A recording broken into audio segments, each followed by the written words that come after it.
வணக்கம் மக்களே, எல்லாரும் எப்படி இருக்கீங்க? Welcome to PKM Lakshmi channel. இன்னைக்கு நம்ம என்ன வீடியோவில் பார்க்க போகிறோன்னா, 3 மாதம் நம்ம வந்து ஜாலியாக எந்த வேலையும் செய்யாமல் நல்லா சாப்பிட்டு சாப்பிட்டு வந்து ஓபி அடித்ததுக்கான பலனை வந்து நான் இன்றைக்கி தாங்க அனுபவிக்கிறேன். ஏன்னா அப்படியே தங்கமா பூவோ பொண்ணோன்னு சொல்லிட்டு அப்படி பார்த்துக்கிட்டார் எங்கள் வீட்டுக்காரு. அந்த 3 மாதம் இருந்த ஜாலி வேறு எங்கேயுமே நான் வந்து அனுபவிச்சதே கிடையாது. ஏன் எங்கள் அம்மா வீட்டில் கூட பார்த்தீங்கன்னாக்கா, கண்டிப்பாக நான் ஒரு நாள் கூட ஹாப்பியாக போய் உட்கார்ந்தோம், வந்தோன்னு இருந்தது கிடையாது. எப்போவுமே சரி, அவ்வளோ ஒரு ஜாலியாக இருந்துட்டு 3 மாதமும் நல்லா சாப்பிடவும், டிவி பார்க்கவும், வெளியில் சுற்றவும் அப்படி இருந்துட்டு இன்றைக்கி வந்து முடிச்சுட்டு வீட்டுக்குள்ளே வந்து பார்த்தா கபீர்னு குப்புன்னு ஒரு நாத்தம். என்னன்னு பார்த்தாக்கா, நான் வந்து இடையில வந்திருந்தேன் பார்த்தீங்களா, ஒரு மாதத்துக்கு முன்னாடி வந்துட்டு இடையில ஐயோ ஒயர்லாம் கடிச்சு வச்சுருக்குதே, எல்லாமே வந்து டைனிங் டேபிள், அயன் பாக்ஸு எல்லாத்தையும் நாஸ்தி பண்ணிடுச்சு, டப்பா குப்பா எல்லாம் கடிச்சு வச்சிச்சு. நம்ம இன்னும் 2 மாதம் வரப்போகிறதில்ல, அதனால் மருந்து வச்சுட்டு போயிடுவோம். அட்லீஸ்ட் வந்து சாப்பிட்டு வெளியில் எங்கேயாவது செத்து போயிடும், அப்போ வந்து வீட்டில் உள்ள பொருளாவது தப்பிக்கும்னு அங்கங்கே வந்து மருந்து வச்சுட்டு போனேன். ஆனாலுமே பார்த்திங்கன்னா நிறைய எலி, ஒரு 6-7 எலி வீட்டுக்குள்ளே செத்து போய் குப்புன்னு நார்னுச்சுன்னா எப்படி இருக்கும்? ஒரு எலி செத்தாலே நாத்தம் தாங்க முடியாது. அந்தளவு வீடெல்லாம் எல்லாத்தையும் தலைகீழாக எடுத்து போட்டு 4 நாள் 5 நாள், காலையில் 6 மணிக்கு வேலை ஆரம்பிச்சேன்னா நைட்டு 11 மணி வரைக்கும் தொடர்ச்சியான வேலை. எல்லாம் எடுத்து விளக்கி போட்டு கிச்சனை தொடச்சி, சாமிக்கு பூ பறித்து, சாமிக்கு வந்து பொங்கல் வச்சு இன்றைக்கி சாமி கும்பிடணும். ஏன்னா 3 மாதம் நான் வீட்டிலே இல்லை, சாமியும் கும்பிடாமல் இருக்கிறேன். அதனால் சரி இன்றைக்கி வந்து சாமி கும்பிட்டு நெய்வேத்தியம் பண்ணிவிட்டு அதுக்கப்புறம் தான் மற்ற வேலையை ஸ்டார்ட் பண்ணணும்னு சொல்லிவிட்டு எல்லா ரூமெல்லாம் க்ளீன் பண்ணிவிட்டேன். அடுத்து வந்து சாம்பிராணி புகைல்லாம் போட்டுட்டு பொங்கல் வச்சு இன்றைக்கி தான் சாமி கும்பிட்டு சமையலே ஆரம்பிக்க போகிறேன். ஏன்னா அந்தளவு கப் அடிச்சு போச்சு வீடு. அதனால் சரி இன்றைக்கி மங்களகரமாக வீடு வாசல்லாம் மொழுகி சாமியை கும்பிட்டுட்டு நெய்வேத்தியம் பண்ணிவிட்டேன். நெய்வேத்தியம் பண்ணி வீட்லேயும் பார்த்திங்கன்னா விளக்கேற்றி வச்சுட்டு அதுக்கப்புறம் தான் நான் வந்து கார்டன் பக்கமே போயிட்டு சில விதைகள்லாம் போட்டேன். ஏன்னா நிறைய மாடி தோட்டம் காய்கறி விதைகள் எல்லாமே போட்டு வச்சதெல்லாம் நாசமாகி போச்சு. எல்லாமே பார்த்திங்கன்னா வெறும் புல் தான் முளைச்சிருந்தது. நிறைய தொட்டி வந்து காஞ்சி கருவாடாக இருந்தது. சரி விதைகள்லாம் போட்டு வைப்போன்னு சொல்லிட்டு இனி வந்து அடிக்கடி வந்து மழை பெய்யும், தண்ணி விடுறது ரொம்ப வந்து கஷ்டம் இருக்காது. ஒரு 4 நாளைக்கு ஒரு வாட்டி, 3 நாளைக்கு ஒரு வாட்டி தண்ணி விட்டால் போதும். ஏன்னா இப்போ வர்றது பார்த்திங்கன்னா எப்போவுமே வந்து ஜில்லுன்னு தான் இருக்கும். அதனால் பெருசாக நம்ம வந்து கவலைப்படவே வேணாம். ஏன்னா வெயில் காலம்லாம் போயிடுச்சு, இனிமேல் வந்து ஜாலி காலம் தான். இந்த ஒரு 8 மாதம் நம்ம ஆசைப்படுற அத்தனை காய்கறி விதைகளும் பழங்களும் எல்லாம் பூக்களும் அப்படியே சூப்பராக இன்றைக்கி நம்ம தோட்டத்தில் மாடியிலே வந்து தொடர்ச்சியாக விதைகள் போட்டு அதை வளர்கிறத பார்த்து பூக்கிறதையும் காய்க்கிறதையும் நம்ம வந்து சாப்பிட்டும் அனுபவிக்க போகிறோம். அதை நினச்சா அப்படியே ஒரு ஹாப்பினஸ் தான். நம்ம பிரபஞ்சம் வந்து நம்ம என்ன ஆசைப்பட்டாலும் வந்து அதை வந்து நமக்கு நிறைவேற்றி கொடுத்துருங்க. நிஜமாக சொல்கிறேன். நான் வந்து ஐயோ இன்னும் 2 வருஷம் நாங்கள் திருச்சியில் தான் இருக்க போகிறோம்மா, எனக்கு ஆசையாக வளர்த்த செடிகள்லாம் இப்படி போகுதே, அங்கே போகிற இடத்துல செடிகள் வைக்க முடியுமோ வைக்க முடியாதோ, நம்ம வந்து இதுனா பார்த்து பார்த்து வைக்கலாம், அடுத்த இடத்துல போயிட்டு நம்ம எப்படி வைக்கிறது, அதை எப்படி வந்து திடீர்னு ட்ரான்ஸ்ஃபர் போட்டாங்கன்னா எப்படி வந்து அதை விட்டுட்டு போகிறதுன்னு ரொம்ப கவலைப்பட்டேன். ஆனால் பாருங்களேன், நம்ம ஒன்றொன்றும் வந்து நம்ம மனசு இருக்குது பார்த்திங்களா, அவ்வளோ பவரானதுங்க. நிஜமாக சொல்கிறேன். நம்ம மனசு தான் வந்து தெய்வம், நம்ம மனசு தான் வந்து சக்தி. நம்ம என்ன வந்து தொடர்ச்சியாக ஒரு விஷயத்த இது வேணும் இது வேணும் வேணும்னு கேட்டாக்க கண்டிப்பாக வந்து அது கிடச்சிரும். இவன் நாசமாக போகணும் நாசமாக போகணும் நாசமாக போகணும்னு நினச்சேன்னா அவன் நாசமாக போகிறத நம்ம கண்ணாலேயே பார்க்குற மாதிரி கடவுள் கொண்டு வந்து கொடுத்துருவாங்க. நம்ம வந்து என்ன ஒரு விஷயம் நினைக்கிறோமோ அது வந்து அப்படியே ஒரு வைப்ரேஷனுங்க. அது நான் நிறைய வாட்டி உணர்ந்திருக்கேன், நிறைய அனுபவிச்சிருக்கேன். நான் வந்து ஒரு விஷயத்த வந்து தொடர்ச்சியாக வேண்டும் போது பார்த்திங்கன்னா எனக்கு அது கிடச்சிரும். தொடர்ச்சியாக ஒரு விஷயத்தை நான் திங்க் பண்ணேன்னாக்கா எனக்கு வந்து அது நடக்கும்.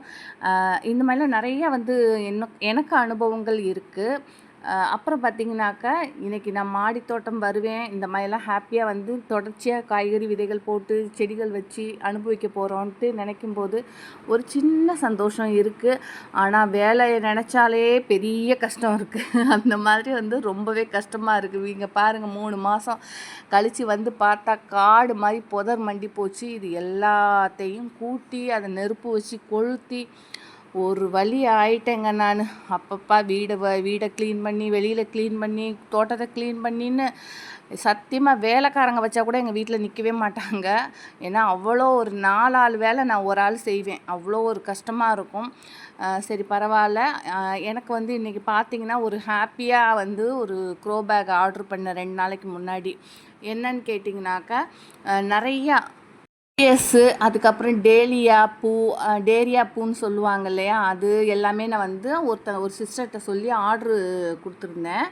அவங்க வந்து சரி வாங்கி தரேன் அப்படின்னு சொல்லிட்டு எனக்கு அனுப்புனாங்க. அதுக்காக தான் நான் முன்னாடியே க்ரோ பேக்கெல்லாம் வாங்கி ரெடி பண்ணி வச்சுட்டேன். அவங்க அனுப்பி கொடுத்தது எனக்கு குஷியை பார்க்கணுமே, சத்தியமாக அப்படி ஒரு குஷி. எனக்கு ஒரு டைமண்ட் வாங்கி கொடுத்தா கூட எனக்கு அவ்வளோ குஷி இருக்காது. அவ்வளோ சந்தோஷம். அப்படியே அதை பிரித்து அதை பார்க்கும்போது எப்படி இதை வைக்க போகிறோன்ட்டு அந்த எக்ஸைட்மெண்ட்டலுக்கெலாம் சொல்கிறதுக்கு அளவே கிடையாதுங்க. அப்படி ஒரு சந்தோஷத்தில் ஹாப்பியாக பிரித்தேன். எங்கள் வீட்டில் பார்த்திங்கன்னா ஒரு நாய், பூனை எல்லாமே நான் வந்துட்டேன்னா எங்கேருந்து தான் வருங்கன்னு தெரியாது. ஏன்னா அந்த மனுஷங்களுக்கு இருக்கிற நன்றியை விட இந்த நாய்களுக்கும் பூனைக்கும் பாருங்கள், ஒரு 2 நேரம் பால் விற்றுனேன்னா என் காலுக்குள்ளேயே சுற்றும்.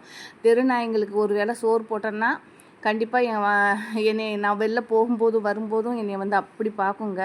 இந்த பூனை எங்கே உள்ளதுனே தெரில. நான் வீட்டுக்கு வந்து 3 மாதம் கழித்து வந்து ஒரு 2 நேரம் பால் ஊற்றுனேன், என் காலுக்குள்ளேயே சுற்றிக்கிட்டு இருக்குது. சரி இங்கே பாருங்கள், இந்த கிழங்கெல்லாம் பாருங்கள். இப்போ தான் வந்து எனக்கு வந்தது கையில். வந்ததுமே ஒரு ஹாப்பி. இதை பிரித்து கொட்டி பார்த்துருவோன்னு சொல்லிவிட்டு இதை பார்த்தேன். இந்த பல்பெல்லாம் ஓரளவு நல்லா இருந்தது. சரி நம்ம ஆசைப்பட்டு ரொம்ப நாள் ஆசைப்பட்டுட்டு இருந்தேன். இந்த வந்து நான் வந்து சின்ன பிள்ளையில் அந்த 16, 17 வயசுலலாம் பார்த்திங்கன்னா இந்த கூடையில் கொண்டு வருவாங்க டேலியா பூவு. அந்த மாதிரி எதிர்பார்த்து வைக்கணும்னு ஆசைப்பட்டு கொட்டுனதுமே என் மனசு அப்படியே சுக்கு நூறாக உடஞ்சி போச்சுங்க. ஏன்னா எல்லாமே பார்த்திங்கன்னா ஒரு பாதிக்கு மேலே வந்து அழுகல். அதுக்கப்புறம் வந்து பார்த்திங்கன்னா 20 கிழங்கு ஆர்டர் பண்ணேங்க. 20 கிழங்குல 11 கிழங்கு 10 கிழங்கு தான் அனுப்பியிருக்காங்க. மீதி வந்து பார்த்திங்கன்னா அந்த சைடு பிரான்ச்சில் பிச்சு கொஞ்சம் குட்டி குட்டி கிழங்கு வரும் பார்த்திங்களா, ரூட் கிழங்கு, அதெல்லாம் வந்து இது ஒரு கிழங்குன்னு சொல்லிவிட்டு அதுவும் ஒரு 10 கிழங்கு எனக்கு அனுப்பி கொடுத்துருக்காங்க. எனக்கு ரொம்பவே மனசு கஷ்டம். இது அதாவது 1500 கிட்ட நான் இது செலவு பண்ணேங்க. 1500 நம்புவீங்களா? முதல்ல 1250, அதுக்கப்புறம் கொரியர் சார்ஜி அப்படின்னு சொல்லிட்டு 1500 கிட்ட நான் வந்து செலவு பண்ணி இந்த கிழங்கெல்லாம் பாருங்களேன். இதெல்லாம் ஒரு கிழங்காங்க. இங்கே பாருங்கள், அந்த 20 கிழங்குல இதெல்லாம் ஒரு கிழங்கு. இங்கே பாருங்கள், இதெல்லாம் வந்து ஒரு கிழங்கு. பார்த்திங்களா? அதாவது ஏமாறுறவங்க இருக்கிற வரைக்கும் ஏமாத்துறவங்க எப்படினாலும் ஏமாற்றுவாங்கங்கிற மாதிரி, எப்படியோ ஏமாறணும்னு என் நேரமா என்னன்னு தெரியல. அது வேறு ஒருத்தவங்க ரூபத்தில் வந்து நான் இன்றைக்கி வந்து இவ்வளோ ஏமாந்துட்டேன். ஏன்னா ரொம்பவே எனக்கு கஷ்டம். அதாவது காசு போனால் கூட பரவாயில்ல, நம்ம ஏமாந்துருக்கோமே அப்படிங்கிற ஒரு கஷ்டம்தான் எனக்கு. இது எப்படி ஏமாந்தேன்னாக்க, ஏதோ ஒரு சிஸ்டர் வந்து என்கிட்ட சில செடிகள் கேட்கும்போது நான் சொல்லியிருந்தேன், அந்த நீங்கள் ஒரு நர்சரி போனீங்க இல்லையா, அங்கே இருக்குமா அப்படின்னு சொல்லிட்டு, டேலியா கிழங்கு இருக்குமான்னு கேட்டிருந்தேன். அவங்களும் நான் கேட்குறேன் சிஸ்டர்ன்னு சொல்லிட்டு, இங்கே பாருங்கள் இதெல்லாம் ஒரு கிழங்குங்க. இதெல்லாம் அந்த சைடில் குட்டியாக வரும், ஒட்டஞ்சிருக்கும் பாருங்கள், இதெல்லாம் ஒரு கிழங்குன்ட்டு அவங்களுமே வந்து நான் கேட்குறேன், இதெல்லாம் வந்து என்னங்க சிஸ்டர் கிழங்கு இப்படி அனுப்பியிருக்கீங்கன்னா, இதெல்லாம் வந்துருங்க சிஸ்டர், அவங்களுக்கு வைக்க தெரியும் அப்படி. இது வந்து என்ன சொல்கிறதுன்னு எனக்கு ஒன்றுமே புரியல. இது ஏமாந்துருக்கோமா, பட்டிருக்கிறோமான்னு எனக்கு தெரியல. ரெண்டுக்குமே வித்தியாசம் இருக்குது. நீங்கள் புரிஞ்சுக்குவீங்கன்னு நினைக்கிறேன். ஏன்னா அவங்கக்கிட்ட கேட்டேன், பல்பு அங்கே இருக்குமா அந்த ஊரில் நர்சரியிலங்கும்போது ஆமாம் இருக்குது அப்படின்னு சொன்னாங்க.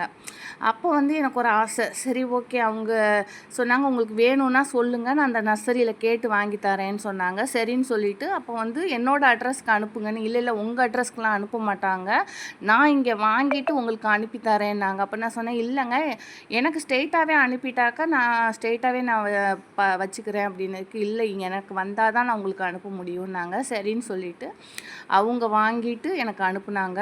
என்னங்க இதெல்லாம் ஒரு கிழங்குன்ட்டு 10 கிழங்கு நல்லா இருக்குது, ஒரு 10 கிழங்கு வந்து குட்டி குட்டியாக இருக்குது, அழுகி போய் கொடுத்துருக்குறாங்க அப்படின்னா நான் என்ன பண்ணுறதுன்ட்டாங்க. அதுக்கு மேலே அவங்க அட்ரஸ் வந்து கொடுங்கன்னாலும் கொடுக்கல, அவங்களோட நர்சரியோட நம்பராவது கொடுங்கன்னாலும் கொடுக்கல.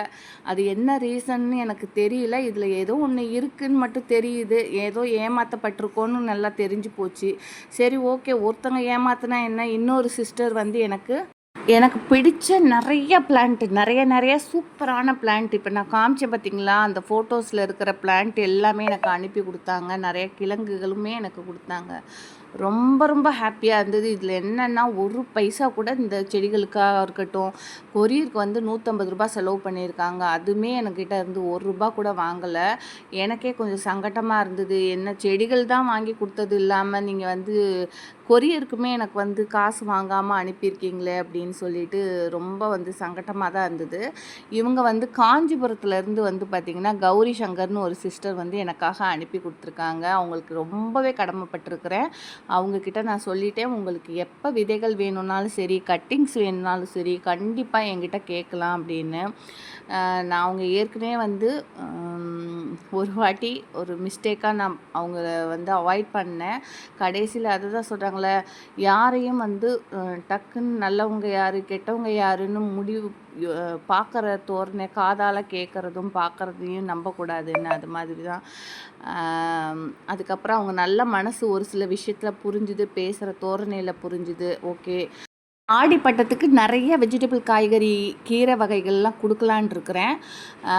என்னென்னு சொல்கிறேன் பாருங்கள். சொரக்காய், பீக்கங்காய், அதுக்கப்புறம் வந்து புடலங்காய், பாலக்கீரை, சிகப்பு தண்டு கீரை, அரைக்கீரை, அதுக்கப்புறம் பார்த்திங்கன்னா வெண்டைக்காய், கத்திரிக்காயில் வந்து ஒரு 4 ரகம் இருக்குது. 4 ரக கத்திரிக்காய், சிகப்பு முள்ளங்கி, வெள்ளை முள்ளங்கி. இது வந்து எல்லாருக்குமான்னு கேட்டால் கிடையாது. என்னோட சப்ஸ்கிரைபர் கமெண்ட் லைக் பண்ணுறவங்களுக்கு மட்டும்.